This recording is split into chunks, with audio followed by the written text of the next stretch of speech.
Gordon! Candy! I have to ask, now that you've seen both the old world and the new, what do you miss the most? Well, Candy, in the old world, if you told your Palico not to come with you, he wouldn't still follow you around the base and pester you with silly questions. What an interesting and entirely not rude thing to say. Ladies and gentlemen, now that the Iceborne beta is in full effect, it would be ludicrous to say I am not ecstatic about everything in front of my eyes. But what are the things from previous generations that I wish would come back from Monster Hunter World's Iceborne expansion? Number 5, Transmog. Gordon, I've done it! You've done what? I've finally made an armor set with the best of both fashion and function! You're just wearing dragon armor! I know. That's really sad. I know. Day after day, night after night, quest after quest! If you inspect a hunter, you're about 90% likely to see at least a couple of pieces of dragon armor. From a statistical standpoint, that's fine. I mean, it's all being used for different sets to achieve different goals for different weapons and different human beings. But from a visual standpoint, when every hunter is wearing the exact same thing, it gets so dry. But that is the exact reason that we do have some layered armor options in World. Though, is there really enough? One of them, of course, is Draken itself, but in the 17 months since the release of Monster Hunter World, I could count the number of layered armor sets on my 3 hands, don't question it, and the amount I would actually want to use, or mix with the other layered sets, I could count with a regular human number of hands. But the point is that while there is an option for a system that functions similarly to Transmog, and while that system does make hunter aesthetics a little bit more varied, we have an unbelievable amount of genuinely good armor sets in this game that you rarely, if ever, see on somebody's body. And that's before we even get to all the new monsters in Master Rank and all of the awesome Master Rank armor sets from the current monsters we'll probably never get to see. In Monster Hunter Generations Ultimate, there actually was a transmog system, a full transmog system where you could make any piece of armor look like any other piece of armor in the game. And think of just how much diversity we could see in World's armor sets if that was the case. So whether it comes in the form of 100 events quests to unlock a set of layered armor each, or as a more classic and typical transmog system, I can easily say that there are few things that I would personally want to see more in Iceborne than transmog. Number 4, Underwater Combat.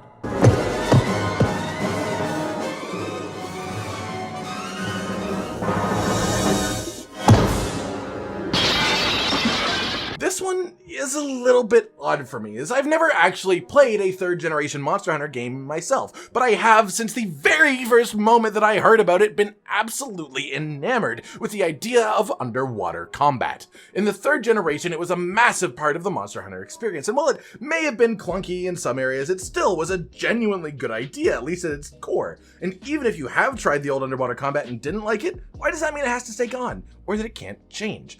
On our planet, a crazy amount of living creatures live underwater, and there are a ridiculous amount of deep sea creatures that we know absolutely nothing about still. And at its very base level, that makes me excited about the concept of underwater combat, because if it was brought back and then expanded upon more and more, then in a couple of games we could have more monster variety than we could ever ask for, all thanks to how many types of creatures would find a new home in the Monster Hunter universe. Though my main worry, honestly, is if we let Gerardus into clean water, he'll just come out a sparkling clean Plesioth, so that alone is a great reason not to bring underwater combat back. If, however, you are looking for some sort of justification for this being added as a post-release event, then you don't have to look any further than Zora Magdaros. We sent that walking volcano out to the ocean, where he died and guaranteed disturbed whatever ecosystem he was even remotely close to, which, you know, is a really good reason to send us out somewhere in the ocean. Past this, if you still have any doubts about the return of this idea, you need to realize that it would be executed completely differently than it was previously. If there is one word I could use to describe World in comparison to older generation games, it would be smooth.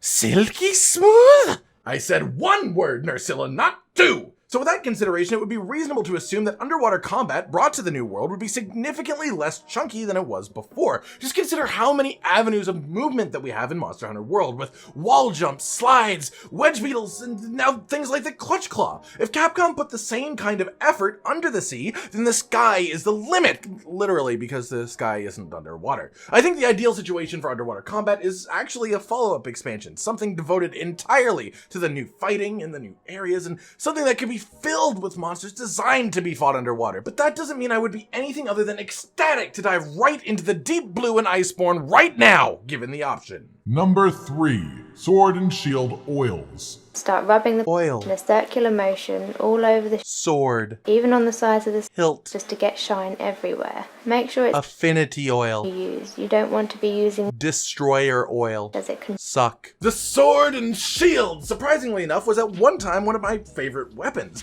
I gallivanted around the New World with it before taking a nice tour of the Old World with one in my hands as well, before I eventually switched out to the longsword. During the time that SNS was high up in my weapon ratings, there was one other thing happening. I was playing every single other weapon as well, and what Sword and Shield benefits from the most is its versatility. But after playing Old World SNS, it felt almost wrong to go back to World Sword and Shield, mostly because it was missing my favorite bottles of liquid, except water. Drink water, people. That's not a joke, it's legitimate advice. But honestly, one of the most satisfying parts of Sword and Shield in the Old World, at least for me, was the effects of the oils, and full honesty, I barely touched anything other than Affinity Oil or the Chaos Oil Hunter out if you want to count that, but the effect that Affinity Oil had on my gameplay was fantastic. 30% affinity, which let me reach up to 80% affinity with an incredibly early game set with minimal decorations and a practically non-existent charm. But imagine if World Sword and Shield, just as a base, had plus 30% affinity, and how much space that would free up in builds. Sure, most people would use it to cram in more damage, but the people that it truly benefits are the hunters who love support and utility skills like health boost or evade extender, and hey, even full-on wide range if you weren't using it before. I mean, as a Sword and Shield main, you want to stick in any kind of utility you can, dear kid. After all, you are the king of versatility, which is no small crown to hold, which is why you would probably be happy to see something like Stamina Oil, which adds exhaust and stun damage to your hits, which could only be more and more useful with the new SNS combos in World, not to mention the changes in Iceborne itself. And the weapon changes in Iceborne are part of the reason that I think it is the right time for oils to come back into the fold, but not the changes to the Sword and Shield itself, but in fact the changes to every other weapon, specifically the ability to use the slinger while the weapon is drawn, which was previously exclusive to the Sword and Shield. Now, all of the gods of the Sword and Shield out there know that it was already the most powerful weapon in the entire game, so this nerf to its power relative to the other weapons has no truly impactful negative effect on your life. However, if you do feel like maybe you want something to even out the playing field, if you decide that maybe it's not that overpowered, then oils would simply be one of your best choices. Number 2. Amphibians, snake wyverns, and insects. I'm not afraid of ghosts, I'm not afraid of sharks, I'm not afraid of cancer, I'm just afraid of snakes, they really creep me out. Where are their arms and legs? It's not okay! Crawly, creepy critters and things that inflate! Ugh, such things I want nowhere near me. At least not in real life. Though, in Monster Hunter, these monsters kick ass. I want them everywhere. One of the biggest complaints that people have had about Monster Hunter World is the lack of variety. The most outside of the box against the grain monsters in the game shape-wise are essentially just the entire group of fanged wyverns, all of which are some of the most beloved creatures in the New World, well, except Great Churros.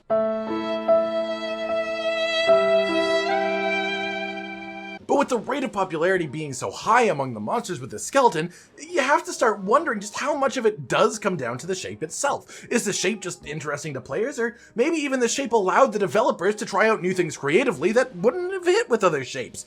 The fanged wyverns, these unique monsters are just fantastic, but so were the amphibians and the snakes and the insects of the Old World. In fact, they had some of my personally favorite mechanics among the roster of all of the old monsters. But all of that was in the old generation, and now we have a fancy new world with a fancy new engine and fancy new general game mechanics, and without as many technical limitations as there were in the past. If Capcom brought back the old monsters of these shapes, even as is, there would be some of the most interesting hunts in the new world. But what if they change them? I mean, imagine Najarala properly slithering around the trees of the ancient forest. How sick that would be! And what if we do, by some 1 in a million chance, get underwater combat back, and we get to see Zamtrios, fucking inflated ball mode, floating around? But even past that, what about new snakes and insects and amphibians? There are so many potential species and inspirations for monsters based on these types of animals. Insects, reptiles, and amphibians are simply some of the most diverse types of creatures on the planet. So why not take as much advantage of that as possible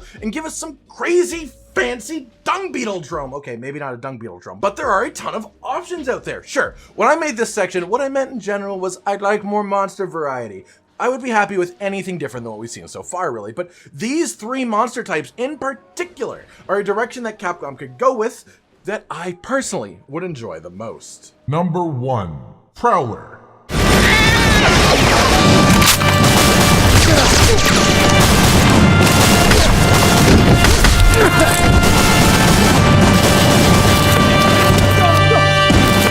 Okay, I feel like I announced number 1 and just heard a collective sigh from the entire 10 million person Monster Hunter player base. For those who don't know, Prowler was a hunting style in Monster Hunter Generations and Generations Ultimate, which let you control one of your palicos instead of the hunter. You couldn't use the items a hunter would normally take with them, but you had your own unique healing system, and you had both crazy spin attacks and giant boomerangs. But Prowler is a fully realized system, the way it feels to use, and the fact that it just sort of doesn't feel like you're controlling a Monster Hunter character in general, put it instantly in the naughty butts of the majority of hunters, and very few of said hunters have had their minds changed on the system since then. What I propose, however, like the underwater combat that I mentioned earlier, is that the system would be entirely repurposed for Worlds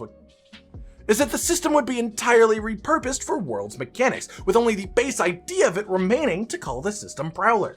Now, the healing system for Prowlers is absolutely odd, but I don't know if I would necessarily call it something that needs to be changed, so we'll leave that the same for right now. But the main thing I think to be done here is to split the Prowler class into 2 weapon types, ranged in the form of the boomerang, and melee in the form of a shovel or a plank of wood or whatever you can pick up off the floor, really. His hand, you just like grab like this, then I just boom, ow, right? Because as soon as ow, then I just boom, pa, just like a pa. But the important part of this would be having an entire moveset dedicated to each option and balancing them separately. One of the biggest losses of Prowler in Generations Ultimate is in order to be even remotely useful to your hunting team, not only did you have to use boomerangs, but you had to have a near perfect palico build to pull it off, which is the second thing I would do away with, by the way. If you would want to give palicos unique things like poison, prison, then give it to them, but make them tied to the weapon classes I've already split Prowler into. Have a set of 5 for range and a set of 5 for melee, maybe some overlap, but it would allow them to have access to some neat little special tools without creating a grind to just be able to play the correct playstyle of Prowler in the first place. That was a lot of P words. As for actual new things, World has already developed such an interesting idea that perfectly fits in the Prowler playstyle, which is palico gadgets. Imagine having the coral cheer horn, but you actually have it equipped as a player, sort of like a tiny little hunting horn. Maybe put a little mini game where you use it like you have to play Guitar Hero or something. The possibilities are endless and the excitement is palpable. And if Prowler comes back, you can bet I will be one of the first people to lace up my tiny cat shoes and get on the hunt. Alright, ladies and gentlemen, I have been Cotton Dinosaur, and this has been the top 5 things that I want to return in Iceborne. This weekend is going to be an absolute storm of Iceborne videos on the channel, so get pumped. Like if you liked the video, subscribe and hit the notification bell for more, and most importantly, ladies and gentlemen, until next time, stay sweet. This is the brand new outro to tell you all the things that you do that we love, so let's start with something simple and say, oh, we love your eyes. When they're watching us play video games, we make a bunch of jokes that are kinda lame. Or when they gaze upon our failures as we try to kill the monsters or report important news about the Kingdom Animalia. Rage, Continent, Hollow, we're all here, talking about the things you want to hear. So if you want to be the first to hear, like and subscribe and the bell and we'll cheer. Some of you are patrons even though we are all the noobs and you're the pros. There's nothing we can do to thank you. No, really, there's nothing we could possibly do. Goodbye.